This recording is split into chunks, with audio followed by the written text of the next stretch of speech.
সময়টা হিজরতের পরে। রাসূলুল্লাহ সাল্লাল্লাহু আলাইহি ওয়াসাল্লাম তখন মদিনায় আগে থেকেই বেশ কিছু ইহুদি গোত্র ছিল। তার মধ্যে বানু কায়নুকা একটা। তো বনু কায়নুকার স্বর্ণ অলংকারের ব্যবসা ছিল, অন্যান্য ব্যবসা ছিল। মদিনার এক নারী তাদের সেই গোত্রের বাজারে অলংকার কিনতে গিয়ে এক দোকানে বসেছে। তো এক ইহুদি পিছন থেকে তার কাপড়টা অন্য একটা ইয়ার সাথে বেঁধে দিছে, কোনো একটা জিনিসের সাথে বেঁধে দিছে। উনি যখন বসা থেকে উঠতে যাচ্ছিলেন তখন ছিটকে পড়ে যায় এবং তার পর্দার লঙ্ঘন ঘটে এবং সে অপমান এবং লাঞ্ছনা বোধ করে। সঙ্গে সঙ্গে সে চিৎকার দিয়ে ওঠে সাহায্যের জন্য। কাছে ছিল এক সাহাবী।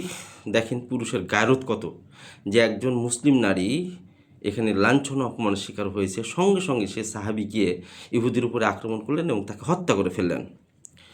এবং ওই জায়গাতেই অন্য অন্য যে ইহুদিরা ছিল তারা আবার সবাই মিলে ধরে সেই সাহাবীকে হত্যা করলেন।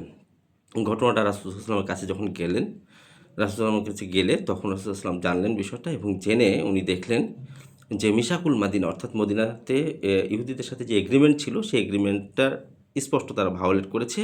ফলশ্রুতিতে রাসূলুল্লাহ ইনস্ট্যান্টলি অ্যাকশন নিলেন এবং তাদের একটা পুরো গোত্রকেই মদিনা থেকে বের করে দিয়েছিলেন। কেন করেছিলেন? এটাই হচ্ছে মুসলিমদের গায়রত, ইজ্জত, যে তার বোনের, তার মেয়েদের ইজ্জত সম্ভ্রম রক্ষা করা একজন মুসলিমের ইমানের সবচেয়ে বড় দায়িত্ব। আজকে আমাদের এই ভূখণ্ডে দেখেন, গত 17 তারিখে এক ব্যক্তিকে বেঁধে রেখে কয়েকজন মুশরিক মিলে তার স্ত্রীকে ধর্ষণ করেছে। অথচ রাষ্ট্রযন্ত্র এখানে অন্ধ, এইখানে মিডিয়াগুলো বায়াসড এবং তারা এটা মিডিয়াতেও পর্যন্ত আসেনি এবং লোকাল পুলিশ স্টেশনও এর কোনো পদক্ষেপ নেয়নি। অথচ আমরা জানি যে আমরা যারা মুসলিমরা আছি আমাদের মান ইজ্জত একটা নারীর সাথে জড়ায় আছে।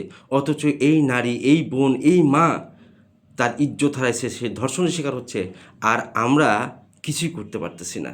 আমাদের লজ্জা, আমাদের গায়রত নাই, আমাদের পৌরুষত্ব হারায় গেছে। এটাই হচ্ছে আমাদের লাঞ্ছনা, যে মুশরিকরা আমাদের বোনদের, আমাদের মায়েদের ইজ্জত নিয়ে খেলা করবে আর আমাদেরকে বসে থেকে এটা সহ্য করতে হবে। ছি, এইটা কখনোই হতে পারে না। আমি ধিক্কার জানাই, আমি প্রশাসনকে জানাতে চাই, আমি মিডিয়াকে বলতে চাই যে তোমরা অনতিবিলম্বে এর বিরুদ্ধে অ্যাকশান নাও। এটা হচ্ছে আমাদের দাবি। এবং আমি এটাও জানাতে চাই যে আজকে কোথায় সেই সুশীল সমাজ, কোথায় নারীবাদীরা? এই কাজটা যদি আজকে একটা মুসলিম করতো কোনো একটা মুশরিকের সাথে, তাহলে মিডিয়ার হেডলাইন এটাতে ভরে যেত।